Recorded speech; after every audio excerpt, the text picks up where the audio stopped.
I think sunsets really get me thinking about individuality and how no matter what life you live and no matter where you live it, you are a universe unto yourself because the way you experience the earth will never happen again. And like you experience it completely uniquely as well. You have a very specific sense of taste, a very specific kind of eyesight, a very specific kind of brain, a very specific type of memory. And this means that you're a universe. You are because no one else is experiencing it the way that you are. Even if someone shared exactly the same rooms, exactly the same house, exactly the same street, exactly the same culture, exactly the same work every single day, their life would be completely different to yours. One of the things that I like about sunsets is that they are unique every single time, and you could live in the same place for years and look out your window and see a different sunset every single day.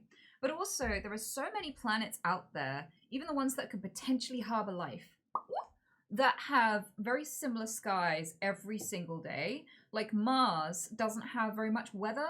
So like on the horizon, I think it has like a blue daylight sky, but when you look directly up, there's a massive sphere above you of black void leading out into space because the atmosphere is so thin. So you can see the night sky during the day at all times. And it looks pretty similar day to day. There are so many planets out there like that, but we get a new flush of colors and lighting every single day. And every single, if you could paint that specific time every single day for the rest of your life and have completely unique pictures of the same spot over and over again. Each day is a new world. Like it's the same world, but just in a light you'll never see it in again. And I kind of feel like that's amazing, especially when you think like there are so many animals that live for days. Like there are so many insects and stuff that only get like this brief chance at existence, and they only exist for a very, very short time. And their day will be unlike any day that their children's children will ever see again. Like the world they live in will never exist again. The conditions they had for this particular time will never exist again. Like their experiences, their life is a completely unique one, and sunsets are a really good example of that. Yeah, that's why each and every insect is a completely unique individual because their identity is shaped from lived experiences that will never happen again and have never happened before. So I think everyone kind of forgets that every last one of those trillions upon trillions of insects is a unique person that will never happen again. Like, all you see is like, oh, another wasp, and they all look like the same wasp to you. And you forget that, like, that wasp will never happen again. Their behavior was completely unique to them. And while they may have some reactions in common with other wasps, they were still completely unique. Do you feel like you're growing as a person? Yeah, every day. I feel like one of the best litmus tests for whether or not you are growing as a person is whether or not you look back on who you were a year ago, 5 years ago, 10 years ago, and piss and you cringe. Because if you're cringing at who you were, it means that you see a big difference between then and now. And you feel like you would never behave like that, and you've grown as a person, and you like regret is a sign of maturity. Um, yeah, so I kind of feel like I've definitely laid awake at night and gone, oh my god, remember that hideously embarrassing thing? Or remember that ridiculously wrong opinion you had? Or like, you know, and like I look back and I'm like, ugh. And I used to like shudder and cringe and be like so embarrassed to be like, ugh, why was I like that? But like now as an adult, like a full adult, I feel like I look back and I'm like, no one's supposed to know how to human from the start. You're supposed to fuck up a few times. You know, like you don't learn to walk by just standing up. You learn to walk by falling over a lot. And like I feel like there's a certain degree of that personality wise where you have to be wrong, you have to be silly, you have to goof up, you have to embarrass yourself, you have to be cringe a few times to learn how to not be and to learn who you are. And I think that's fine. And I have a lot of forgiveness. So like I just see it as growing pains now. Like if I look back and I cringe at anything that I used to do or used to be, I see it as growing pains. I feel like that's like a really good sign that you're on a good path. What small talk? How'd you do that? Oh, it's simple, right? So like, say you hop in a taxi, you go, that air freshener smells really nice. What flavor is that? And if they go, oh yeah, that's berry. My wife picked it out. She loves berry flavored things. She puts them all over the house. We have berry flavored washing up liquid. We have berry flavored air fresheners. We have berry flavored, like, I don't know, fucking shampoo and conditioner. It's just everywhere. Everything smells like berries in our house. I'll be like, wow, that's awesome. I actually really like vanilla and violet, and sometimes if I'm feeling a little bit spicy, cinnamon. You know what I mean? No one expects cinnamon. You know, if you put on like a cinnamony kind of perfume, you smell like Christmas and shit. You know, remind everyone of a happy childhood. And it's like, I never really thought of that. But yeah, I guess it would have that effect. I'm like, yeah. You slowly ease in.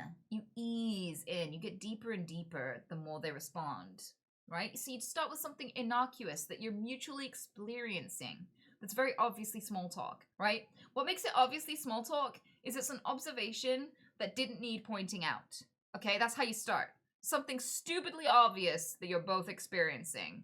That's like PG, that you'd find in a Disney movie. If you wouldn't find it mentioned in a Disney movie, don't say it, okay? Like, something you're mutually experiencing that's okay would be like, it's really sunny today, and it's like you both can really tell it's sunny today. So that did not need acknowledging. That's small talk. That's the virtual handshake, the hello, how much do you want to talk to me? Do you want to talk to me? But without saying that, because that's weird, right? Nobody comments on anyone, on anything. No. No, unless it's animals. And then there is like a slight safe degree. Like an animal small talk might be, wow, look at that cat's belly. You can tell their owners love them. You know? That would be fine.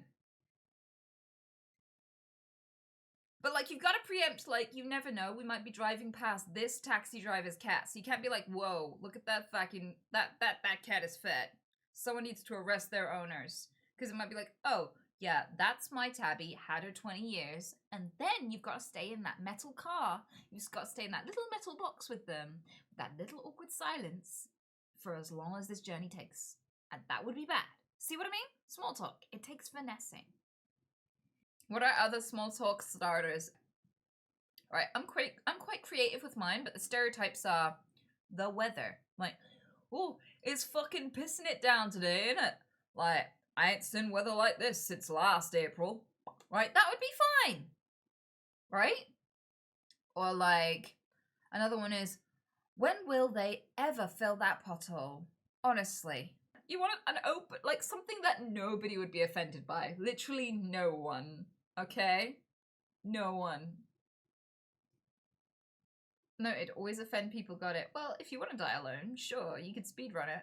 But like, if you want friends, or you just don't want people to hate you, or like, you just don't need enemies where like it's unnecessary, then like, small talk might be your friend, you know? It's also handy if you need to make friends for a specific reason. Yeah, small talk is good when you need it. You don't always need it, but it's a good skill to have just in case, you know? It's not natural for me. It's not natural for any of us. It's awkward and scary. You're initiating a conversation with someone you don't know. That's never comfortable, okay? Like, you're always going in dry. That's it. It's just never comfy. Right? But the point of small talk is, like, if you're more uncomfortable with silence, this can be a way to break it. Or if you need to be on good terms with someone but you don't know them, this is a good way to get to know them. Do you feel like music becomes less and less valuable culturally compared to previous generations? No. I feel like the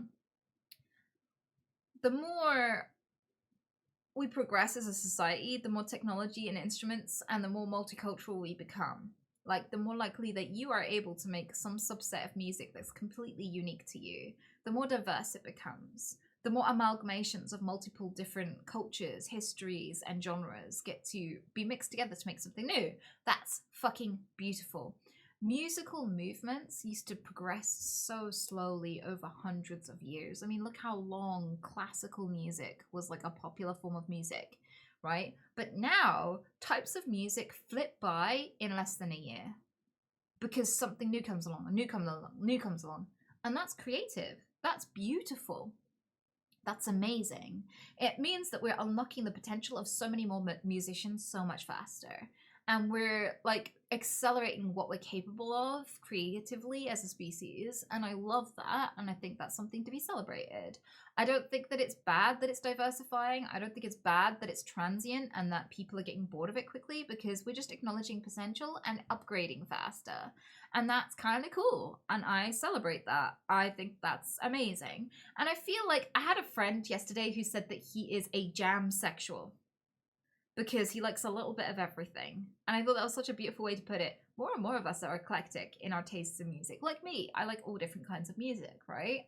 And I feel like that is awesome because we're not attaching our identity to rigidly marrying and being monogamous to one musical genre. We're allowing the ideas, culture, enthusiasms, and dislikes, and all that stuff that comes with music and the culture of music bleed into us from all different directions and inspire us. And I feel like that makes you a better person.